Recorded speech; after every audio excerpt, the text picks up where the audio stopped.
అందరికీ నమస్కారం అండి. ముందుగా ఇలాంటి ఒక మూవీ తీయాలని ఒక సంకల్పం తీసుకొని దాన్ని ఎంతో సక్సెస్ఫుల్గా, అంటే అనుకున్న బడ్జెట్ కంటే కూడా 5 రెట్లు ఎక్కువగా అయినా కానీ ఏమాత్రం వెనకాడకుండా ఈ మూవీని తెరకెక్కించాలి, ఈ చరిత్ర తర్వాత జనరేషన్స్కి వెళ్ళి చేరాలన్న సంకల్పంతో చేసిన గూడూరు నారాయణ రెడ్డి గారికి నిజంగా ఎంత హ్యాట్స్ ఆఫ్ చెప్పుకున్నా తక్కువే. Thank you sir, thank you so much for that. And మా డైరెక్టర్ గారు, అంటే ఇప్పుడు మీరు చూసిన తెర మీద చూసిన ఆ కథ అన్నది ఆయన 10 ఏళ్ల కష్టం అండి. మనం చాలా ఈజీగా ఏం జరిగిందన్నది ఒక 2 లేకపోతే 2.5 అవర్స్లో మనం తెలుసుకోగలుగుతున్నాము. కానీ దానికి వెనక ఆయన పడ్డ కష్టం, ఆయన దానికోసం తీసుకున్న శ్రమ, కూర్చొని ప్రతీది ఆల్మోస్ట్ లైక్ ఒక ఇన్వెస్టిగేషన్ లాగా ఒకటి వెనక ఒకటి ఏం జరిగింది, దీంట్లో ఉన్న నిజాలు ఏంటి.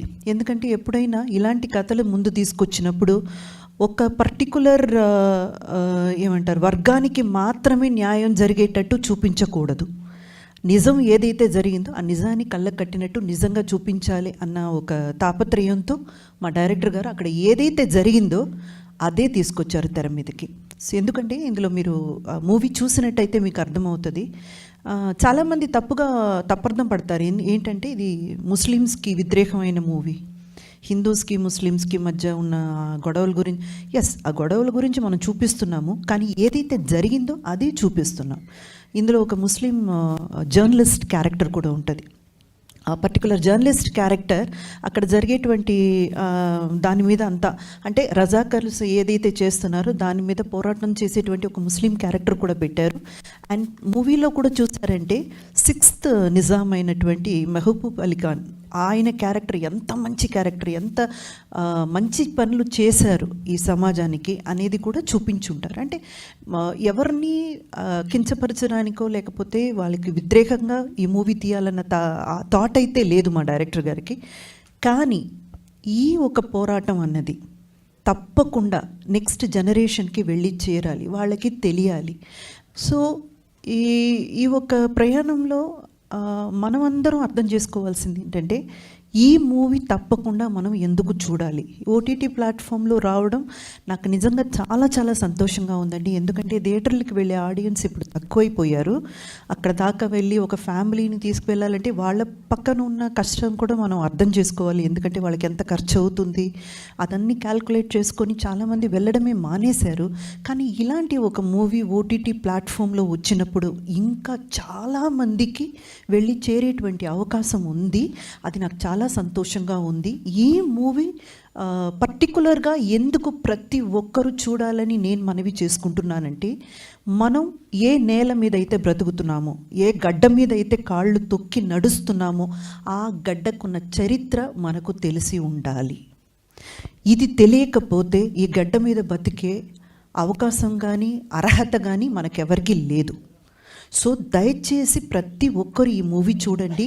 నేను ప్రతి ఒక్కరని చెప్పినప్పుడు అందరినీ కలుపుకునే చెప్తున్నాను. హిందూస్ కాదు, ముస్లిమ్స్ కాదు, క్రిస్టియన్స్ కాదు, ప్రతి ఒక్కరు ఈ మూవీ ఒక చరిత్రగా చూడండి, ఒక హిస్టారికల్ ఇన్సిడెంట్గా చూడండి. ఎందుకంటే ఈ మూవీకి సంబంధించినంత వరకు ఇది తెర మీదకి ఎక్కించాం కాబట్టి నేను మూవీ అని చెప్తున్నాను, కానీ it's a documentation, it's a document అండి.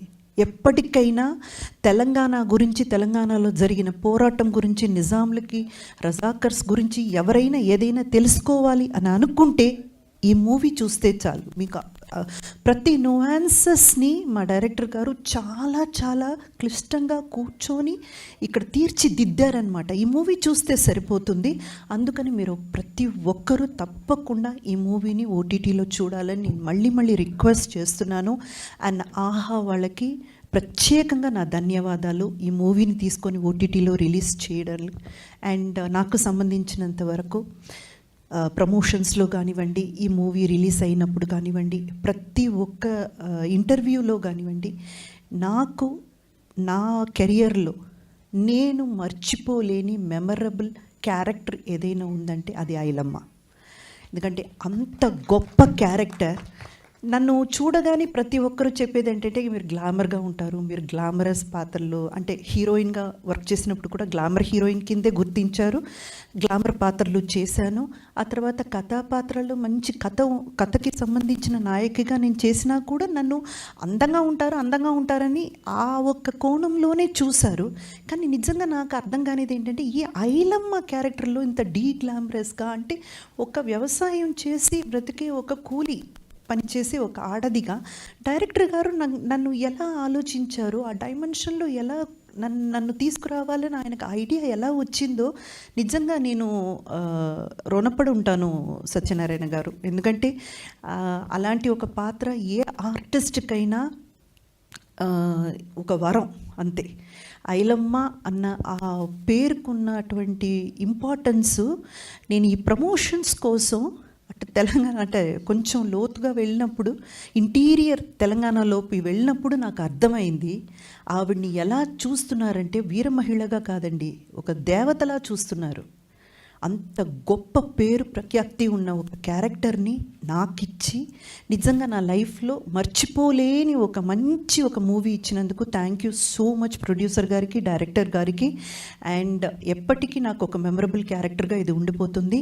ఈ పర్టికులర్ మూవీకి సంబంధించి మీ అందరి దగ్గర అంటే మీడియా పీపుల్ ఇక్కడ చాలామంది ఉన్నారు, ప్రెస్ అండ్ మీడియా ఉన్నారు, మీ అందరికీ ఒక్క చిన్న మనవి, ఎన్నో విషయాలు మీరు తీసుకెళితే అది సంచలనం సృష్టించింది. ఎన్నో విషయాలు మీరు మనసు పెట్టి ముందుకి తీసుకెళితే అది వైరల్ అయ్యింది. దయచేసి మా మూవీని కూడా ఎంతవరకు నెక్స్ట్ జనరేషన్కి తీసుకెళ్ళగలరో మీ ప్రయత్నం అయితే మీరు పెట్టండి. Thank you so much. Wow, that's amazing Indraja గారు, thank you so much. So ఈ ఆనాటి రజాకార్ల ఆగడాల్ని మన కళ్ళకి కట్టినట్టు